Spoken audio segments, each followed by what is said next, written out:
පාලමෙන් කොළඹට ගැල්පේලිය සැපත්තුනා ගෑස් මේ ඉරිදා රැ 9:30ට ජාතික රූපවාහිනියෙන් පියුම් නීලවිල. ඒක රචකයෙක් ශේෂ්ත්‍රයට එන්නේ 80 දශකයේ අගභාගයේ. අනිත් රචකයා එන්නේ මේ මිලේනියම්. එහෙම නැත්නම් වසර 2000 ආරම්භ වෙන අවධිය.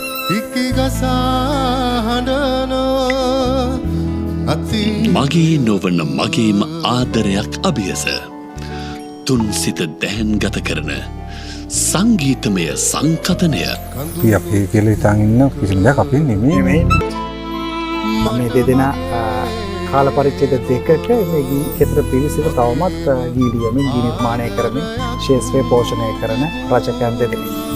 ගීතය කියන්නේ සාහිත්‍යයයි සංගීතයේ සුසංයෝගයක් කියලා මම පිළිගන්නේ නැහැ. ඔහු කාලෙක සුනිල්ලා ගිල්තුමා එයාගේ තනි කැමැත්තට තෝරාගත්ත එකම ගීතය කියලා. මාරු පාලමෙන් කොළඹට ගැල්පේලිය සැපත්තුනා ගෑස් මේ ඉරිදා රැ 9:30ට ජාතික රූපවාහිනියෙන් පියුම් නීලවිල.